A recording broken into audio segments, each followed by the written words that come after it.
Hey beautiful family, I wanted to do a small little video to show you the difference between something. I did this with my wife and Fritzy over the last week, and I said to her, go through the people that you're struggling with, because we all meet people that we struggle with, and I've had this in recent years, personally, work-wise, etc. People where you just don't gel very well. And so I said to her, you know, the problem is always thought. And people really don't know it. That's too simple. It is always thought. Now, if you take every person you're having any difficulty with, think about them, but think with all truth what they are like. Agitate, even people you love, the things they do to annoy you, the lies they tell, the bad habits, etc. Now try to love them unconditionally. You can't. Immediately you can't, because you've already created this barrier between unconditional love and them, and that is the reasons for them not to deserve your unconditional love. And this is a very peculiar thing. Now try something different. This is a very peculiar role of thought when you think about it. Try something just minorly different. Take all the people who you know, who you love or you don't, who agitate you and frustrate you even. Now sit still. Do not think. Disengage thought. You must disengage it first. To choose a technique to do that, watch your breath falling in and out. Observe the world around you without adjective and description and opinion and judgment. Just observe it. Just be the observer. Repeat a word over and over inside your head. Love, love, love, love. Separate from the thought of that word and realize there's an observer and sit in the observation space. Come to nature as I do and stare at a tree and sit and look and see and quandary how everything lives in stillness except human society. It all lives in such epic, spacious stillness except human society. Get there. Get to the stillness. Get the mind still. When you get there, now love unconditionally. Right now, everybody. Love them all, the ones who annoy you, the ones who don't. Just love them. Love them because they deserve love, just because they're human, and just because they need love like you do. Just love them. Now, think to yourself and tell yourself the truth about those people, and watch the difference. You see, it's that simple. It's that simple. And this is surrender. This is to be born again.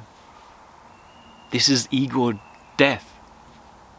If the ego is dead, the heart will be alive. If the ego is dead, it will not come to people with opinion or wounds. It will not come and say, well, I don't like them because they did that to me. That's the story of ego. The surrendered state will come and say, I love you. Whatever happened is forgiven because I unconditionally love you. But if you approach the person from anywhere other than the surrendered state, thought will engage, and it might engage positively or negatively. I love this. This is my child. I love my wife. I love my friend. Don't love that guy. That guy did this to me. Thought first. Ego first. My will be done first. That's all that's happening. All around the world. This is what we are doing. We are walking around in the wounded egoic self, and we are protecting it and judging others, and we are hurting collectively because of it. And what we really need to all do is just find the way to turn the dial. So when you approach a person that you don't like, or you approach a person that you haven't met yet, you immediately say, I'm going to love this person unconditionally. Then when they start talking and they have different views to you, they have a opposed view to you, there'll be no argument.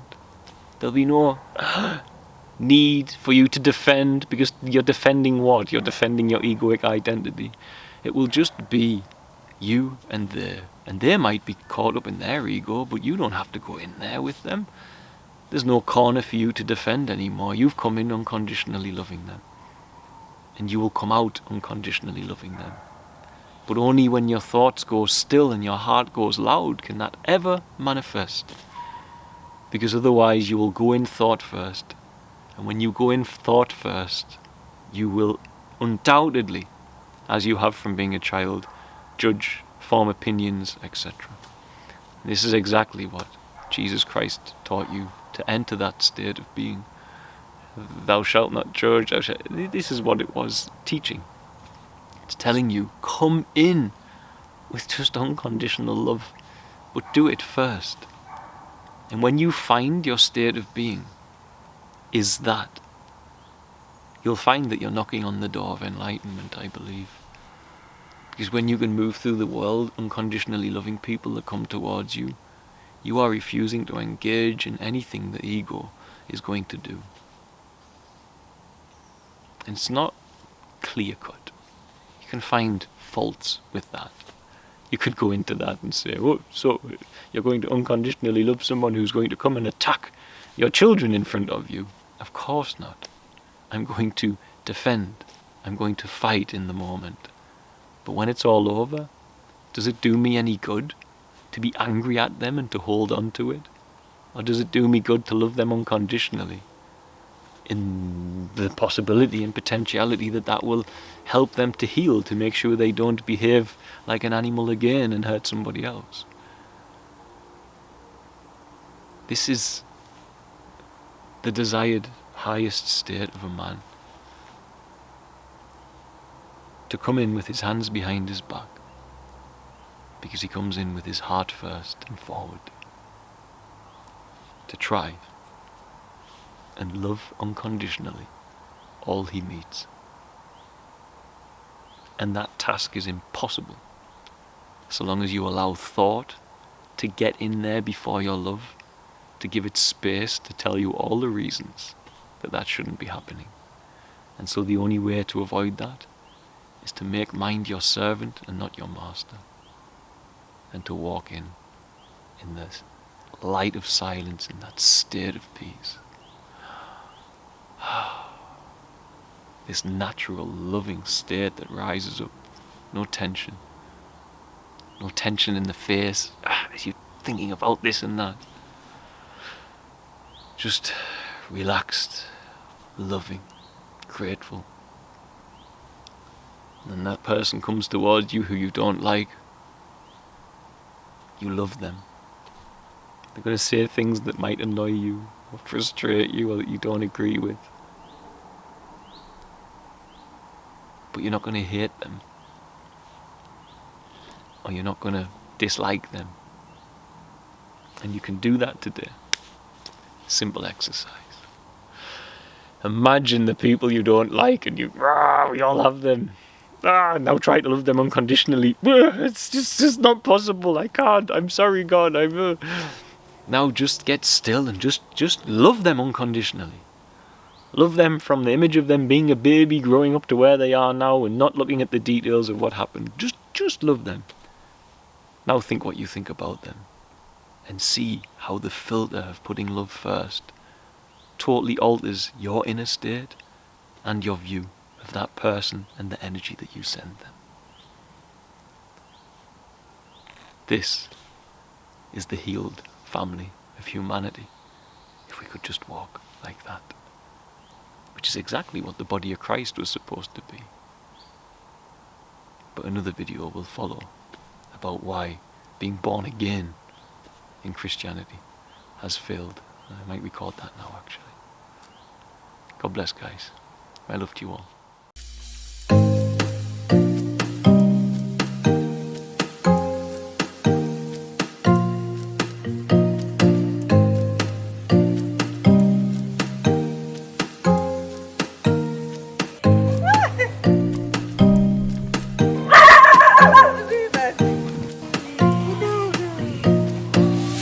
Before this beautiful moment, 8 months ago, this is where it all started.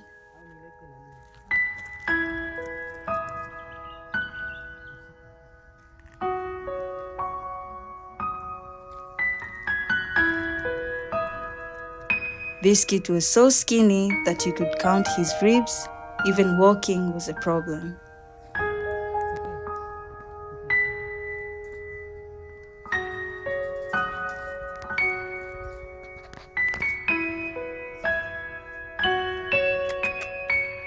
Biscuit. Through your donation, all this is history.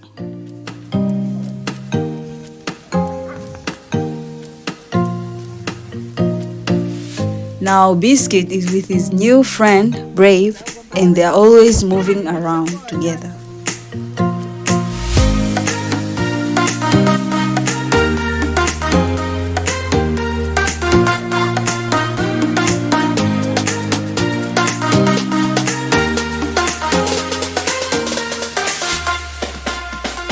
Thank you for your love and support.